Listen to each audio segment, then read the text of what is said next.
కృపను గూర్చిన జయచిహ్నములు. అంతరంగ స్వస్థత. పరిచయం. ప్రియమైన వారలారా, ఈ రోజు మనం ఒక ప్రాముఖ్యమైన విషయం గురించి ధ్యానించుకుందాం. నేటి సమాజంలో పైన కనిపిస్తున్న రూపానికి, లోపల ఉన్న వాస్తవానికి చాలా తేడా ఉంటోంది.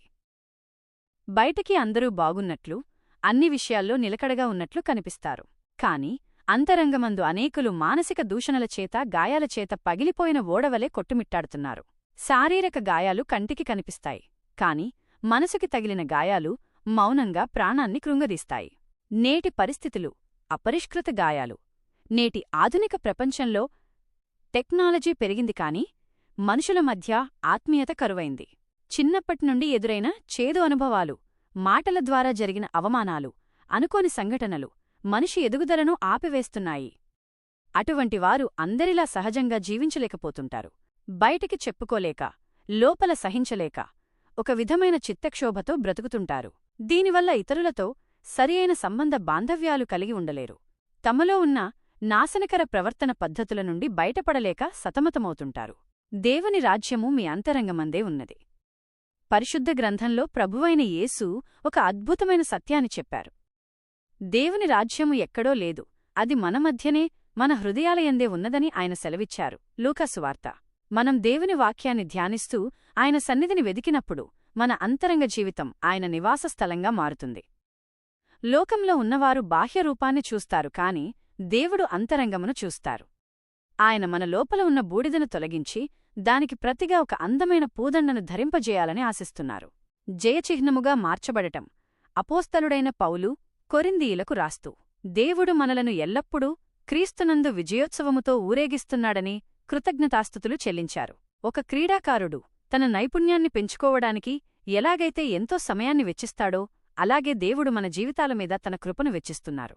మనం గాయపడిన స్థితి నుండి, విరిగిపోయిన స్థితి నుండి సంపూర్ణ ఆరోగ్యము వైపు పయనించినప్పుడు మనం ఆయన కృపకు జయచిహ్నములుగా, ట్రోఫీస్ ఆఫ్ గ్రేస్, మారుతాము. మన సాక్ష్యం ఇతరులకు ధైర్యాన్ని ఇస్తుంది.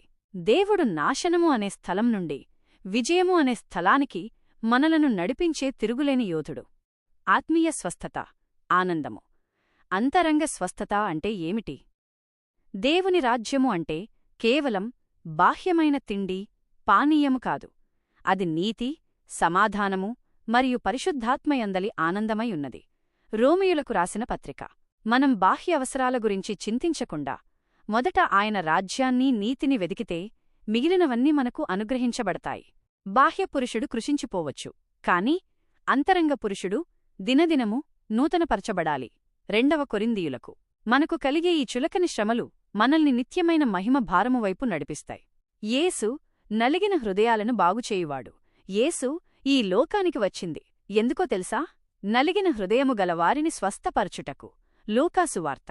ఇక్కడ నలిగిన అనే పదానికి మూలభాషలో అర్థం పూర్తిగా ముక్కలైపోయి విసిరివేసిన స్థితి. మీరు అటువంటి స్థితిలో ఉన్నారా? అయితే గుర్తుంచుకోండి, ఆ ముక్కలను ఏరి తిరిగి ఒక అద్భుతమైన కావ్యంగా తీర్చిదిద్దగల సమర్థుడు మన ప్రభువు. ముగింపు. ప్రార్థన. ప్రియ సోదరీ సోదరులారా, మీరు దూషణల చేత గాయపడి ఉంటే ఈరోజు దేవుని వాగ్దానాన్ని నమ్మండి. నేను నిన్ను ఏమాత్రము విడువను, నిన్ను ఎన్నడూనూ ఎడబాయను, హెబ్రీయులకు అని ఆయన మనకు హామీ ఇస్తున్నారు. మీరు అంతరంగ పురుషునియందు శక్తి కలిగి ఉండాలని, క్రీస్తు మీ హృదయాల్లో నివసించాలని కోరుకుందాం. భయపడకండి, దేవుడు మీకు సహాయకుడు. ఆయన మీ వేదనను విజయంగా మారుస్తారు. అంతరంగ స్వస్థత కొరకు ప్రార్థన.